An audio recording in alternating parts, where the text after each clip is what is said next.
কাকুকে তুলতে এসএসকেএমে যাচ্ছে ইডি, অ্যাম্বুলেন্স নিয়ে জোকা এসআই নিয়োগ দুর্নীতিকাণ্ডে অন্যতম অভিযুক্ত সুজয়কৃষ্ণ ভদ্র তথা কালীঘাটের কাকুর কণ্ঠস্বরের নমুনা সংগ্রহ নিয়ে অনেক দিন ধরে টালবাহানা চলছিল। কলকাতা হাইকোর্টের কড়া ধমকের পর এবার আর জট রইল না।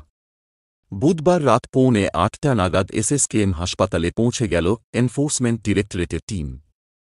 কালীঘাটের কাকুকে নিতে এদিন সন্ধে জোকা ইএসআই হাসপাতাল থেকে নিয়ে যাওয়া হয়েছে 5G অ্যাম্বুলেন্স। হাসপাতালের কার্ডিওলজি বিভাগের গেটে এনে দাঁড় করানো হয়েছে।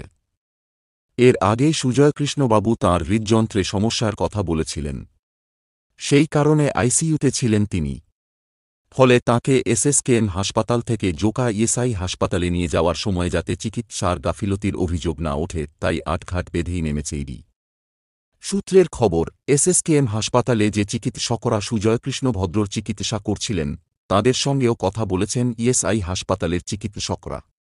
সুজয়কৃষ্ণ ভদ্রর কণ্ঠস্বরের নমুনা নিতে কেন দেরি হচ্ছে তা নিয়ে মঙ্গলবার উষ্মা প্রকাশ করেছিলেন কলকাতা হাইকোর্টের বিচারপতি অমৃতা সিনহা। বুধবার তিনি তাঁর এজলাসে ইডির জয়েন্ট ডিরেক্টরকে হাজিরা দেওয়ার নির্দেশ দিয়েছিলেন। সেই সঙ্গে বলেছিলেন, গলার স্বরের নমুনা কিভাবে সংগ্রহ করতে হয় তা আদালতে এসে জানাতে হবে কোনো চিকিৎসককে। এ ব্যাপারে জোকার ইএসআই হাসপাতালকে বিশেষজ্ঞদের নিয়ে একটি টিম গড়তে হবে। এদিন সেই দলের প্রধানকে 3:30 এজলাসে এসে নমুনা সংগ্রহের পদ্ধতি জানানোর নির্দেশ দিয়েছিলেন বিচারপতি। বুধবার বিকেল 5টা নাগাদ বিচারপতি সিনহার রুদ্ধদ্বার এজলাসে সেই শুনানি শেষ হয়। তারপরই সব নজর গিয়ে পড়ে এসএসকেএম হাসপাতালের উপর।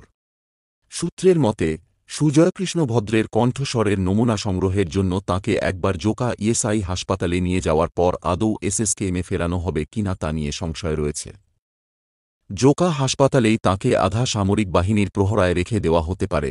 তবে ঘটনা হল, এই প্রতিবেদন লেখা পর্যন্ত অর্থাৎ রাত 8টা পর্যন্ত কালীঘাটের কাকুকে এসএসকেএম থেকে বের করা হয়নি। সে ব্যাপারে এখন তৎপরতা চলছে। শেষমেশ কী হয় সেটাই এখন দেখার।